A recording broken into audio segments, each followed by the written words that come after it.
All right, this is the ChicagolandSportsRadio.com 2013 NBA Draft Prospect Show. I'm Phillip Timmons. This is Jason Thomas. Jason, who do we have Cleveland taking at number 1? The first pick, I expect Cleveland Cavaliers to take Nerlens Noel out of Kentucky. He's a big man. Cleveland's already built a foundation for their team. They've got Kyrie Irving, Deion Waiters, Tristan Thompson. So they've already built that foundation. Now they need to get a big man to put the ball down low. The problem is he's coming off that ACL injury, so he's probably not going to be able to get in gameplay until December. But with his upside and his potential, I don't think you can pass him up at the number 1 pick. And like I said, with the foundation already in place, he's got to be the obvious choice. All right. At number 2, we have the Orlando Magic taking NCAA Player of the Year Trey Burke out of Michigan. They have this Orlando Magic team has loads of young talent, and they desperately need Trey Burke to come in and run that offense. I mean, he can hit the big shots. He can take it to the lane. He dishes well. I mean, you're pretty much getting the complete package out of Trey Burke out of the University of Michigan. At number 3, the Washington Wizards are going to take Anthony Bennett out of UNLV. I believe Anthony Bennett's going to become the best player in this draft. You're talking about, he's a little undersized for his position at 6'8", but so is Dennis Rodman. The guy's a beast. He's huge, just girth-wise, and he can step out. He can hit the 16-foot jumper. He can do everything on the court that you want out of a big man. He can rebound, he can block shots, and he's a great defender, and I think he's going to turn into the best player in the league. Number 4, we have the Charlotte Bobcats taking Victor Oladipo. And this guy is one of my more favorite players in the draft. He reminds me a lot of Dwayne Wade. And I think him and Kemba Walker are going to have that backcourt of the future. And I think these guys can make a lot of noise. This guy locks down the best offensive player on your team, and he plays defense like it's going out of style. And this guy can hit the 3. He can drive. I mean, you're just getting the complete package. And I think they get a steal at number 4. At number 5, the Phoenix Suns are going to select Otto Porter out of Georgetown. You're talking about a small forward with a huge wingspan. Phoenix Suns, what they need is a star. They've got a bunch of role players, and since Steve Nash left, they really haven't had a star player. So he's going to come in, he's going to be the go-to guy from the beginning, and it's going to be his team. So it's going to be his job to take over and do what he does. And we all know guys from Georgetown usually have pretty good NBA careers. At number 6, we have the New Orleans Pelicans taking Alex Len, big man, out of the University of Maryland. This guy offensively is as polished as it comes in this draft. Defensively, he kind of gets pushed around by the bigger guys. But he did put on 30 pounds at the University of Maryland last year. And I think this guy could be a great future star of the NBA. And I wouldn't be surprised if he goes a little sooner than that. Number 7, Sacramento Kings. They just barely avoided getting moved to Seattle, but they're going to go and they're going to try to get a go-to star player in Ben McLemore out of Kansas. I think you're talking about possibly the best scorer in the draft. He's not the best player in the draft, but you look at the team that's going to be built around him with guys like DeMarcus Cousins. He's going to draw a lot of attention in the paint, leaving a guy like Ben McLemore a lot of one-on-one time on the outside. So it's going to be a good fit there. Number 8, we have the Detroit Pistons taking Michael Carter-Williams out of the University of Syracuse. I think this guy has big-time potential. To me, he puts on a little weight. He could be a James Harden-type player. He's a matchup nightmare. And, I mean, he passes just as well as anyone in this draft. He scores as well as anyone in this draft. And I think the Pistons, with the Twin Towers they've drafted in the last couple of years with Andre Drummond and Greg Monroe, can get a staple and a great player in this draft out of Michael Carter-Williams. Number 9, Minnesota Timberwolves, Kentavious Cauldwell Pope out of the University of Georgia. He's a good shooting guard. He's got good length. The thing that's going to work for him is that he's got Ricky Rubio at the point guard. He's got Kevin Love down low. So they're going to be able to play an inside-out style of game, and it's going to give him a lot of open looks. And we've seen what Ricky Rubio can do, and it's only going to make Cauldwell Pope that much more of a dangerous player. So that's probably the best selection for them at that pick. At number 10, the Portland Trail Blazers taking C.J. McCollum. There's 3 words that come to me when it comes to C.J. McCollum, and that's explosive, versatile, and complete. And he's not going to be asked to do a whole lot because with Rookie of the Year Damian Lillard and guys like Nicholas Batum and LaMarcus Aldridge, but this guy can come in and give them what they need, take them to that next level. And this guy can do it all. I'd like to see what his game, if it transfers to the NBA, playing in a weaker conference in the NCAA. But I think he could be a Sixth Man of the Year candidate as a rookie. At number 11, the Philadelphia 76ers. I see them taking out of Indiana Cody Zeller. Last year, they went through that whole Andrew Bynum just debacle.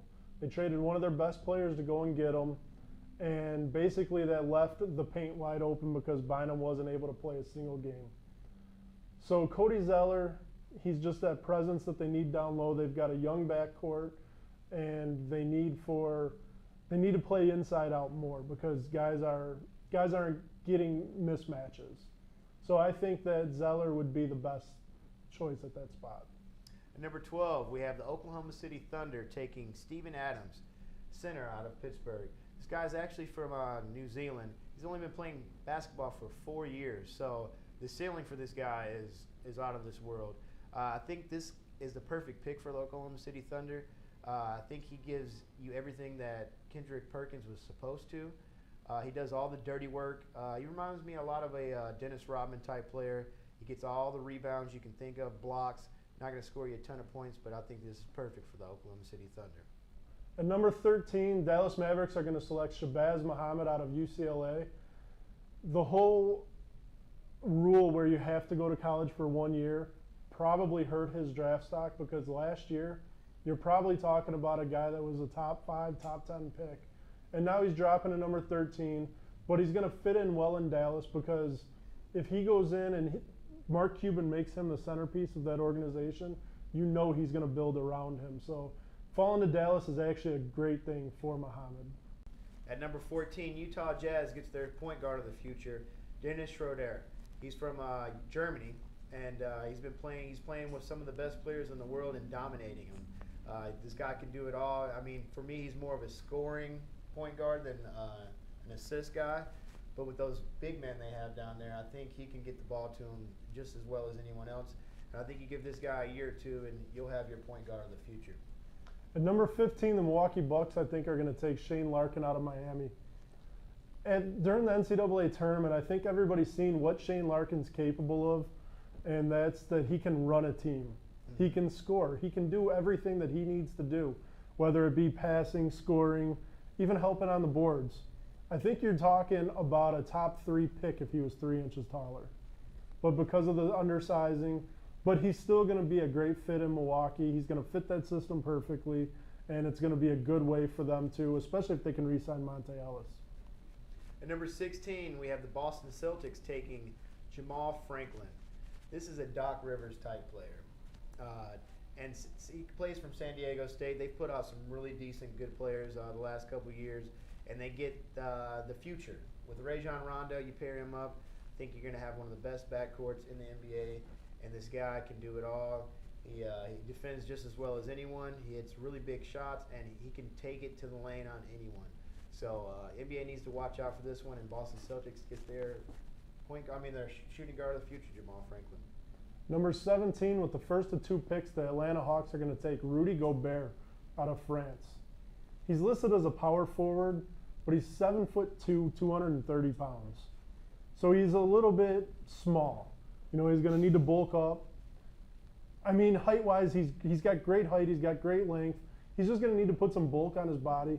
But there's no doubt that next to Al Horford, you get size down in the paint like that, and then you start to build pieces around it in the backcourt, it's going to be an unstoppable front court. We don't have to go far. At 18, Atlanta picking again. We have them taking swingman Reggie Bullet from the University of North Carolina. This guy kind of reminds me a lot of a J.R. Smith type player. He'll shoot you into a game, shoot you out of it. The defense, he needs a little bit of work, but the guy can hit big shots, and he can hit the 18-footer. He can drive to the paint, and I think if you put 20, 30 more pounds on him, you can get a Paul George type player out of him. The Cleveland Cavaliers get their second pick of the night in the first round, and I think they're going to go Sergey Karasov. You're talking about a 20-year-old kid coming out of Russia. He's played in some of the best leagues in the world. and he's been the go-to guy. He's been the star player in those leagues. So you put him on a team with guys like Tristan Thompson, Dion Waiters, where he doesn't need to go in and immediately contribute. He can kind of slowly learn the system, and he's got a high ceiling. He can become, within a few years, a very productive player. At number 20, we have the Chicago Bulls, the hometown Bulls, taking Mason Plumlee out of the University of Duke. This guy is someone they desperately need, and I think he desperately needs the Chicago Bulls. This guy is exactly what the Bulls need. He can come off the bench, provide all that scoring, play a little defense, and this guy is a very athletic big man. Yeah, I mean, he's going to provide you a lot of offense, which the guys that the Bulls have now can't do. Taj Gibson, Joakim Noah will get you a few points here and there, but Taj Gibson, he's mostly defense.